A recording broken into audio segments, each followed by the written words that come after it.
There's a lake in the heart of Asia that holds 1/5 of all the world's liquid freshwater. It's more than all the 5 Great Lakes have together. Even if all the rivers on our planet suddenly changed their direction and set on a mission to drain this lake, it would take them a whole year to finish the job. I'm talking about the deepest lake in the world, Lake Baikal. If you decide to go all the way down to its deepest point, prepare for a journey of almost 5,400 feet. The descent takes several hours, but the rift floor of the lake is way deeper, between 5 to 7 miles beneath the surface. It means it could be even further down than the Challenger Deep, which is the deepest known place on Earth. The amount of water it has would be enough for everyone on Earth to have something to drink for up to 50 years. This mighty giant of a lake replenishes its water completely every 383 years. Baikal has a great delivery crew of over 300 rivers and streams, bringing their waters right in. And only one river flows out of Baikal, the Angara, which is headed straight for the Arctic Ocean. Baikal isn't only the deepest, but also the oldest existing freshwater lake in the world. It formed at least 25 million years ago. It all began when the Earth's crust decided to play Tetris and created the lake and the surrounding mountains. At some point, Baikal must have been just a humble riverbed, but then tremors and fractures shook the Earth, and the distance between the shores got bigger. Water levels rose thanks to the melting glaciers. Then, several lakes formed and later merged into one. Baikal is one of around 20 lakes in the world that are older than 1 million years. And since it wasn't disturbed by glacial periods, it's a perfect research ground for scientists. Its deep-drilled core sediments can tell a lot about the climate of our planet in different periods. Since Baikal is in a rift basin with 2,000 seismic tremors per year, the lake is deepening and still growing in size. Its shores drift apart at around the same rate as South America and Africa are moving away from each other, so it has all the potential to become an ocean.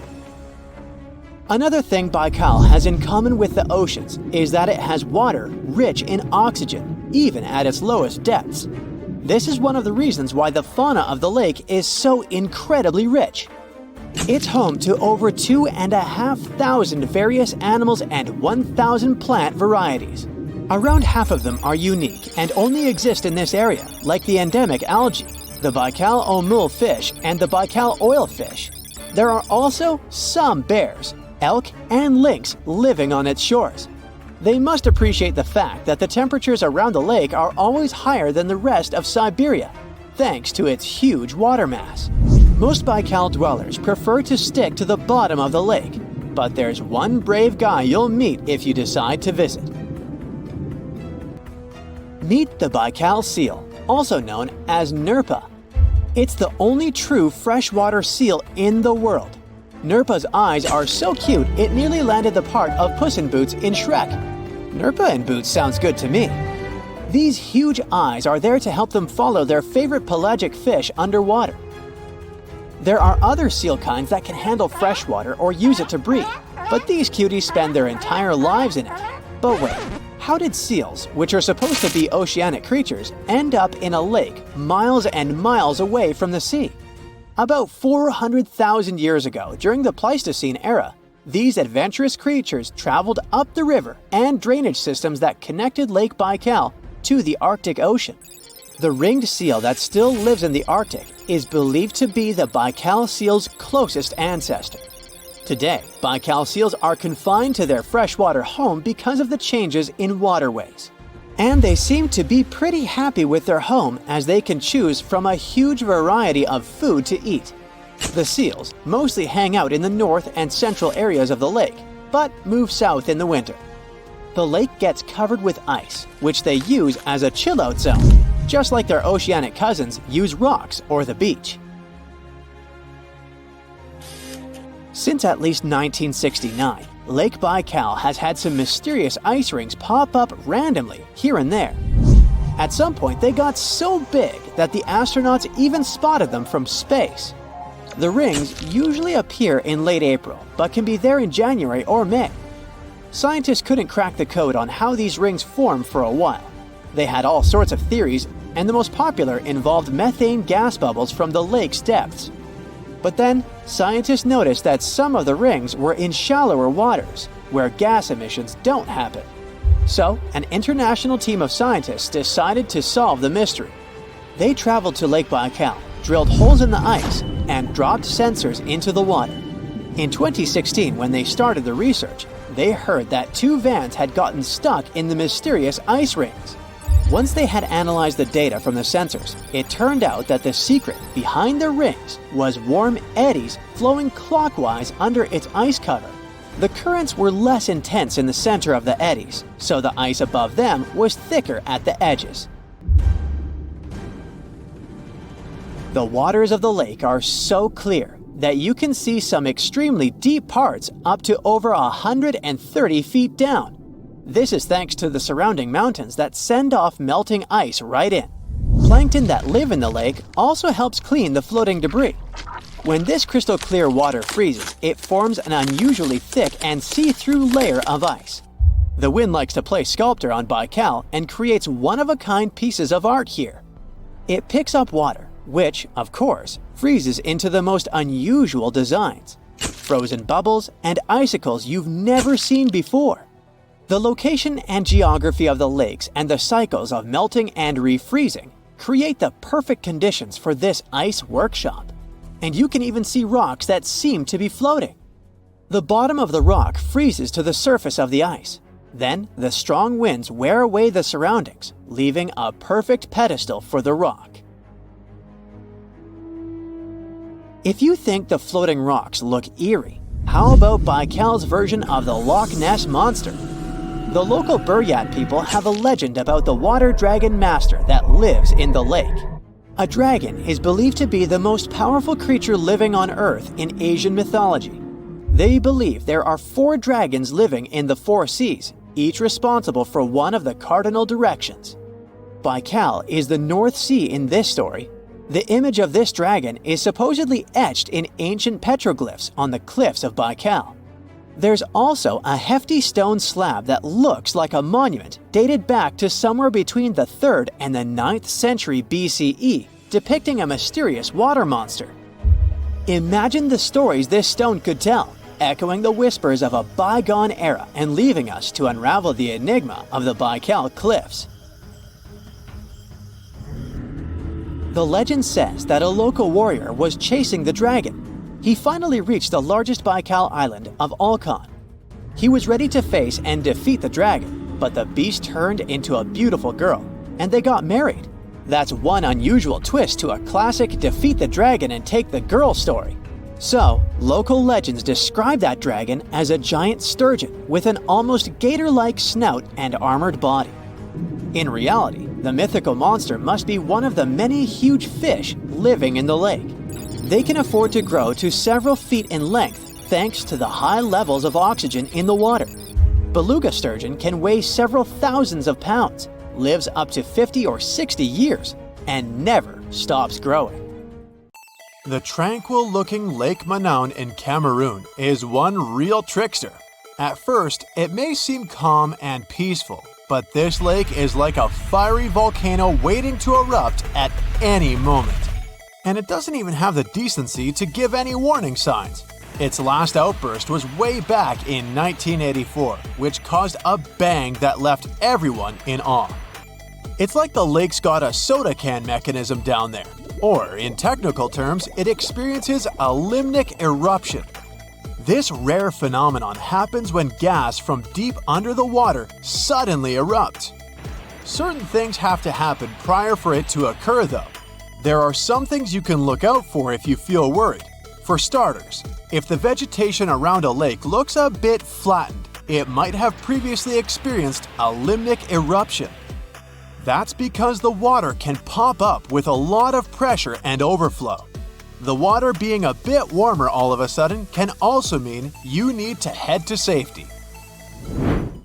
There's this lake in Kazakhstan that looks like a total disaster on the surface, with empty tree trunks sticking out of the water.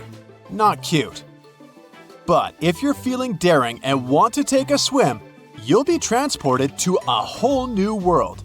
Its story goes back to the year 1911, when there was a landslide that filled the valley with rainwater, completely submerging a local forest.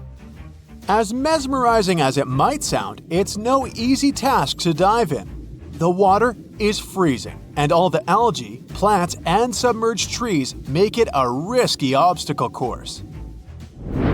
Have you heard about this scorching lake on the sunny Caribbean island of Dominica? The water around the edges is at a sweltering 180 to 197 degrees Fahrenheit. No wonder no one has the guts to measure the middle. It's that hot. Sure, the heat may go down once in a while, but who knows when those waters will start boiling again? Plus, this place is full of nasty gases like carbon dioxide. Because of them, let's just say it doesn't exactly smell like roses, more like rotten eggs. So unless you want to end up looking like a boiled lobster, I suggest you stay away from these waters. If you're planning a trip to Tanzania, you might want to think twice before diving into Natron Lake. Sure, it's got a beautiful reddish hue, but that's thanks to some bacteria that call this lake home. And don't even get me started on the pH levels. They're so high they might even strip the color off your swimsuit. But hey, at least the flamingos like it there. Those acid-loving birds are living their best lives in a group with 2.5 million of their closest feathered friends. How come these birds manage to thrive there, you might wonder? Well, no predators means no stress, which equals easy breeding. They also love feasting on that fancy bacteria, which makes the water all pink. You may think that Belize's Great Blue Hole is just calling out to you with its stunning blue hues and close proximity to land. But hold your flippers, because there's a catch. Sure, it's about 900 feet across and 300 feet deep, but lurking beneath the surface is a confusing patterns of tunnels filled with coral and wildlife. It's like finding your way through a maze at a theme park, but with more fish. And as if that wasn't tricky enough, the deeper you go, the fewer creatures you'll encounter. Why, you ask? Well, it turns out that there's a sneaky layer of hydrogen sulfide that covers the entire width of the hole, depriving any living creature of oxygen. Plan on heading to the Devil's Kettle waterfall in Minnesota? This one won't necessarily be dangerous for you, but you might end up losing some of your stuff out there if you don't pay attention. That's because this waterfall experiences a phenomenon that's a real head-scratcher for geologists. One part of the waterfall flows normally, while the other part disappears into a big ol' hole. And get this, not even ping pong balls can make it out. Scientists decided to investigate, and they went all out, even using GPS trackers. Initially, they couldn't figure it out until they realized that the hole acts like a giant blender. That water is getting spun around so hard, it's basically obliterating everything in its path. They finally measured the water volume and saw that it was still there, so it was supposed to come back out somewhere. The most likely explanation is that the water is probably re-emerging in the stream located beneath the waterfall. You've surely heard of the Bermuda Triangle. I mean, that's old news. But let me tell you about the Pacific's very own watery trap called the Devil's Sea. It's like a game of hide and seek, but with ships. They disappear and we can never find them again. The Kayo Maru No. 5 was on a mission to investigate a volcanic island, but the trip ended up being just one way. Add a dash of detective work to the subject and you'll find out the whole story about the Devil's Sea is more myth and less fact. But it doesn't make it any less interesting. If you're still interested in some mysterious ship disappearance, then Lake Superior is the place you'll want to read about. Even the most skilled scuba divers can't find a single piece of all those lost vessels. The main character of this lake story was a ship called the SS Edmund Fitzgerald, the biggest one to sink in the Great Lakes. To this day, people aren't sure why it sank. So, you're planning a little swim in one of the Great Lakes, huh? Well, might want to steer clear of Lake Michigan, unless you're really into extreme water sports. This bad boy has a reputation for being the most dangerous of the bunch, thanks to some sneaky undercurrents that like to snatch unsuspecting swimmers. Make sure to watch out for those pesky piers and docks that only add to the lake's swimming difficulty. If you're feeling adventurous, you might want to skip the months of October or November. This is when the temperatures start to drop and the currents get extra wild. Tibet has its dangerous lake too, and at first glance, it's gorgeous. But don't get too excited. It's got a salt content so high that nothing can survive in it. Some villagers around there actually consider it to be tainted with some sort of substance. The cherry on top? Other locals believe there's a selfish creature living in the lake who's hogging up all the space for itself. No wonder its nickname is Darkness. No list of dangerous waters is complete without Lake Victoria, the big kahuna of African lakes and the third biggest in the whole wide world. But beware, not all its waters are safe for us humans. Some regions can be real troublemakers because this lake has its own personal climate. And what does that mean? Mostly that you can't trust the weather here one bit. You could be soaking up some sweet rays one second, and the next you're running from a torrential downpour. Unless you want to be caught swimming in a storm, steer clear of this moody lake. You might have already seen pictures of Lake Hillier. It's like a giant pool of grapefruit juice in Australia. Scientists have been scratching their heads over it for centuries because they still can't figure out with certainty why it's pink. But here's the kicker, it's not the only one. Yep, there's another pink lake out there called Lake Retba. Both of these lakes have super high salt content, which is apparently a magnet for some fancy microorganisms. These little guys produce beta-carotene, you know, the substance that's in carrots, and that's what gives these lakes their groovy colors. Interested in swimming in this lake? It's not technically dangerous because the water has such high amounts of salt in it. There are no scary sea creatures to worry about. But, on the other hand, you'll need to make sure you don't accidentally take a sip. Drinking highly salted water will make you dehydrate faster than a plant in the desert. Lake Michigan is one of the largest and most mysterious freshwater lakes in the United States. And now, deep inside it, scientists have stumbled upon something unexplainable. Vast, round craters scattered all across the lake's floor. It all started in 2022. A team of researchers wanted to map the lake's bottom and look for some shipwrecks. At first, they were sure it's going to be just some typical rocky terrain or sandy patches. But what they saw on their sonar screens stopped them cold. Strange circular shapes that looked almost too perfect to be natural. They were hiding about 500 feet beneath the surface, in places where the water turns dark and impenetrable. Those guys are huge, ranging from 300 to 600 feet wide. They also plunge nearly 40 feet deep. And there are dozens of them, neatly arranged like some footprints. But the team had no idea what these things were. Then, in August 2024, the mystery only deepened. Using a remotely operated vehicle, they got a closer look at these formations. There were about 40 of them. No one had ever seen anything quite like this before in the Great Lakes. What could have created those craters? Could they be ancient? Perhaps remnants of some geological event lost to time? If that's the case, it's weird how long these holes have likely been sitting there, undisturbed. Theories started popping up. One possibility was that they could be sinkholes or dolines. Those are basically holes that suddenly appear in the ground when the surface layer collapses. The rock beneath the surface, often made of limestone, gets slowly dissolved by water over time, creating voids underground. When the surface of those voids can no longer hold its own weight, it caves in, and this forms a hole. Think of it like when you poke a straw through the lid of a drink. Sinkholes can be small dips or huge, spanning up to 2,000 feet. They can happen gradually or all at once.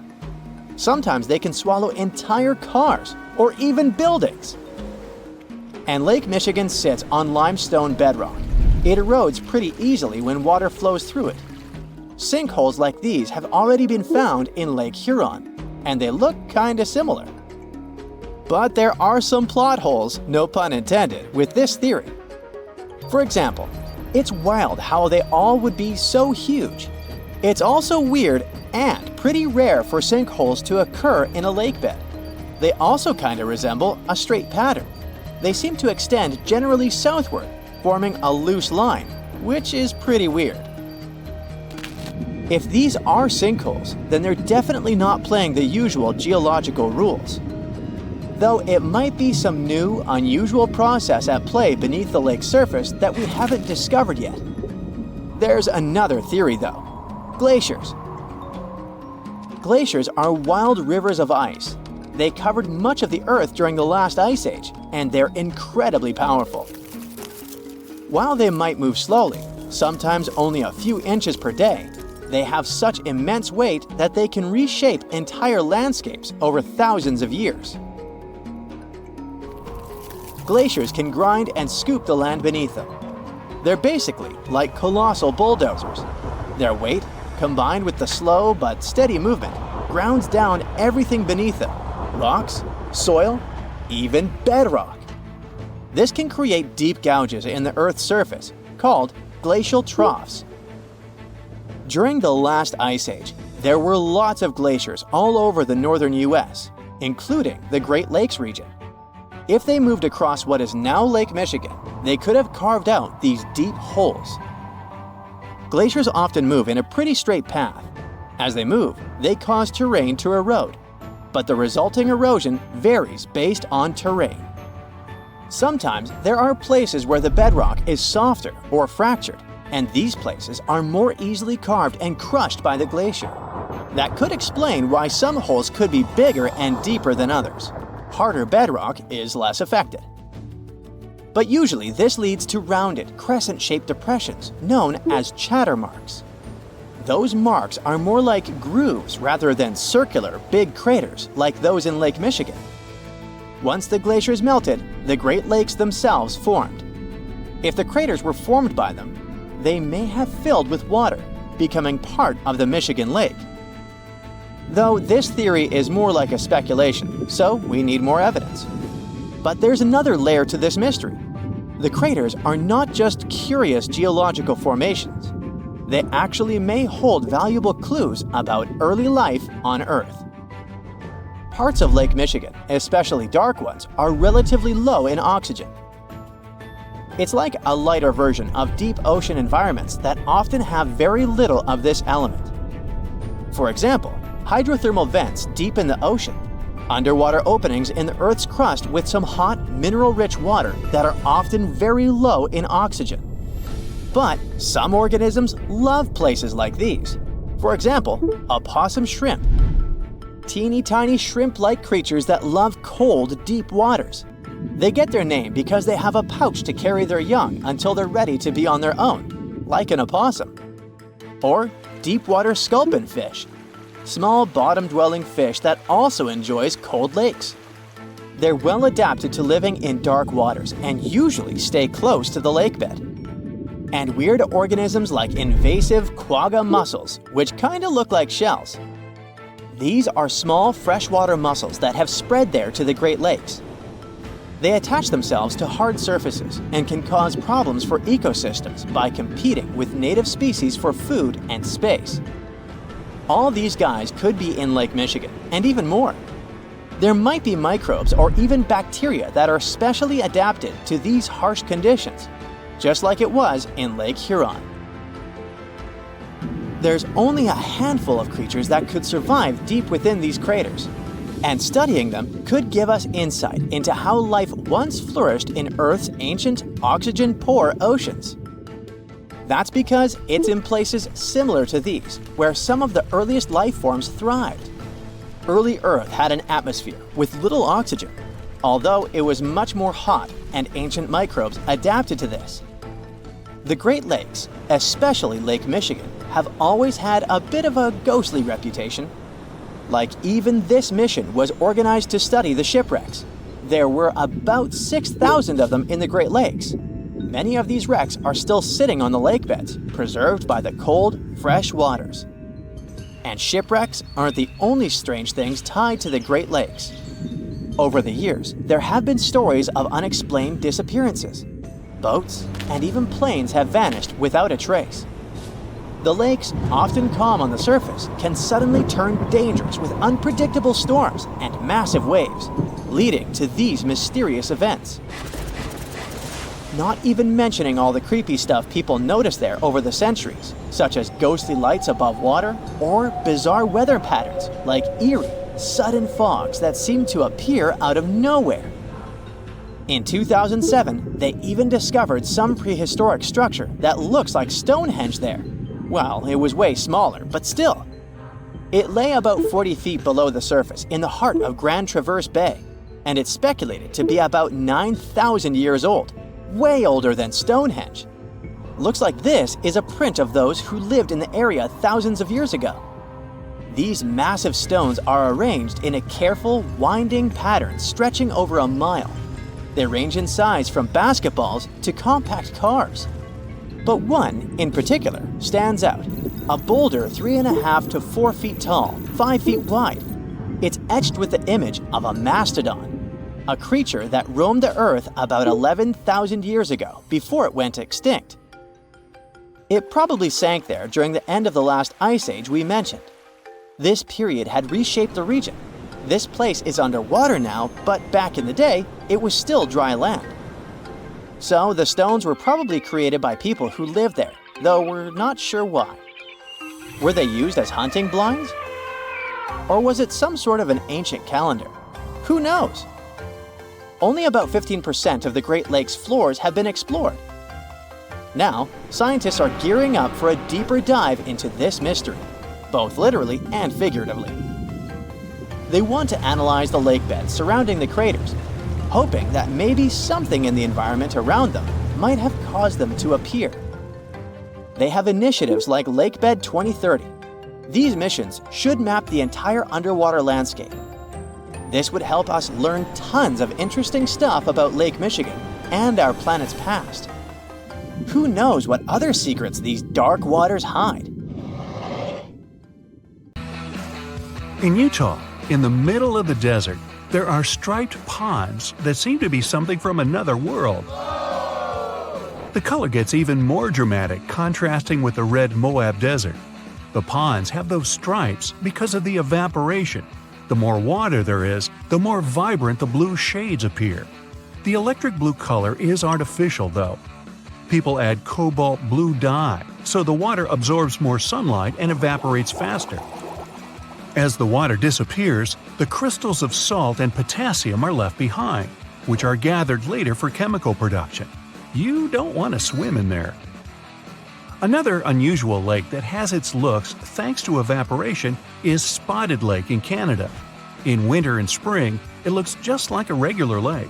But in summer, when the sun gets scorching hot, some water evaporates, but small pools of minerals are left behind.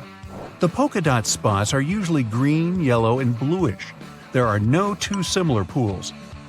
They all have different colors and sizes. Don't get too close here, this place is quite sensitive. Now, if perfection is something you're after, head to Northern Ireland. The place, called the Giant's Causeway, has no extraordinary waters, but the surrounding stones and columns look so smooth and impeccable that it's kind of hard to believe they were created by nature.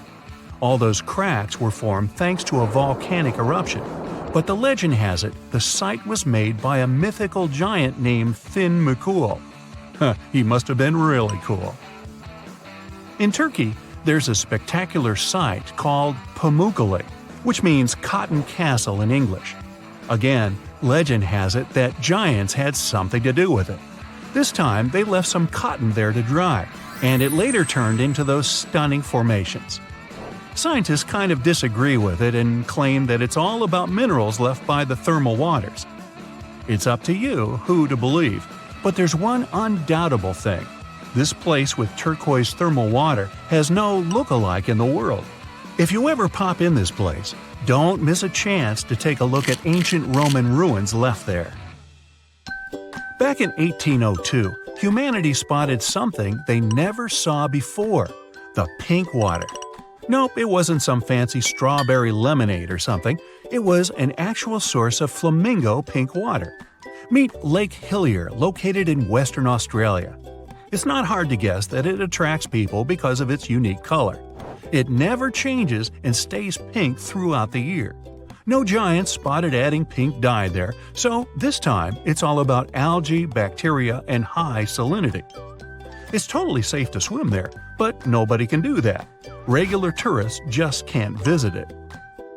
Turns out Lake Hillier isn't the only pink water source out there. In Senegal, there's Lake Retva, which looks almost exactly the same. It looks like an extra-large milkshake for the same reasons: high salinity and algae that loves salt. These algae produce red pigments to help absorb sunlight, so the lake color gets even more intense in the dry season. The notorious Thor's Well isn't as dangerous as they say, but it looks a bit scary at high tide. The water fills it from underneath, bubbling and bursting up. Then this vigorous spray of water goes back into that hole, so it seems endless. One more place that depends on tides is Mont Saint-Michel in Normandy, France. The magnificent castle is surrounded by water, but not permanently. Choose the time wisely, it all depends on the moon. The highest tide can be seen 36 to 48 hours after a full moon. Chances are, if you come there at the wrong time, you'll see nothing but a couple of puddles. The Budagaika crater in Siberia looks like a doorway to the neither. It's about a half-mile long and nearly 300 feet deep, and it never stops growing. The deeper it gets, the more layers it has. They show what our planet looked like thousands of years ago, as the slumps reveal the used-to-be climates. The crater appeared back in the 60s, and it all started because of rapid deforestation. Trees no longer cast shades on the ground, and it got hotter. The permafrost melted, the soil cracked, and the crater appeared. In the middle of the Atacama Desert, Chile, you can spot a super weird thing. The rocks rise out of the sand right in the shape of a hand. No giant here again, just a sculptor-artist who made it. Some desert rocks can even walk. Walking rocks, also known as sailing rocks, can move on their own and leave long tracks across one of the valleys in California. Scientists even installed GPS navigators on some of them, and they showed those rocks can move pretty fast. Many researchers believe it's all about temperatures. At night, the desert almost freezes over, and the sheets of ice formed underneath melt during the day, so the rocks literally slide. Gippsland Lakes, Australia, can glow at night. Bacteria get agitated in the water when the algae bloom, and their movements give that bioluminescent effect. Still, the beauty of red algae bloom is extremely misleading. Red algae contain high levels of ammonia, so think twice before diving in. It's safer to enjoy the scenery on the shore. Just a tip, you should probably do that with your nose closed. The decaying algae doesn't smell like roses. Phew. Water often glows because of bioluminescent jellyfish, and so do caves. In New Zealand, there are glowing worms that emit greenish-blue luminescent light. You can see these guys only in total darkness. These worms are carnivores, and the main reason why they glow is to attract prey, so beware. They also make webs, just like spiders. To see them, head to the Waitomo glowworm caves. There are even guided tours. Chocolate hills? Yummy! The name is explained by colors. Those hills in the Philippines have a range of brown and green colors. Have you seen a green chocolate though? This spot has such a sweet nickname because the foliage gets brownish in the dry season. The hill shape is so regular that it's often mistaken for being artificial. Still, these are just some uplifted coral deposits. appeared because of rainwater. Just imagine a beach of ketchup spilled for miles and miles and a never-ending portion of French fries. Okay, it's just a dream, but a ketchup-red beach exists in real life in China. It's called Punjin, and it's at least 18 miles long. Usually, either giants or algae are responsible for such phenomena. This time, these are algae. They turn red in fall and make this beach one of the most colorful in the world. Good news, it's open to the public, but only a small section. We've seen a red beach, off to red waters. Antarctica isn't only white, it can be red too. In the Taylor Glacier, there's a crimson waterfall coming from a super salty lake. The water is rich in iron, which forms rust when it reacts with oxygen. The water stays liquid even at sub-zero temperatures because of the high salinity. Glass Beach in California is another beach that looks so incredible that many people don't believe it's not made by humans. Well, they're partly right. The glittering, colorful glass stones used to be bottles dumped into the ocean. The waves took these bottles, broke them down, polished them to perfection, and voila! The beach is ready. Another thing created by accident is Fly Geyser in Black Rock Desert, Nevada. An energy company was drilling the soil in search of geothermal water, and boom! Today it's a scalding fountain of green and red water rising up to 5 feet high. Well, let's play a guessing game. Why is the water colored? It was a random giant walking around who added some dye in there. Or it's the thermophilic algae. Right, it's all about the algae again. In western Venezuela, locals living close to the Catatumbo River aren't afraid of lightning because they see it almost every single night within the clouds. It starts at around 7 p.m. and doesn't stop until dawn. The everlasting Catatumbo lightning once stopped for a few months, from January to March 2010. It was probably due to drought. No magic algae in this river, guys. Many believe it's just because of cold and warm air currents meeting around the area. Now, this island may not have incredible natural phenomenon, colorful algae, or even giants, but it has an enormous population of cats, which makes it literally the best place in the world, if you like cats. Cat Island in Japan has quite a plain story. Back in time, people would go there in search of silkworms. Mice feed on those worms, so cats were a must there. If tourists come there, they can stay in cat-shaped cabins. Clever. Naturally, no dogs are allowed there. Oh, and if you want to make a donation, you can always feed the kitty.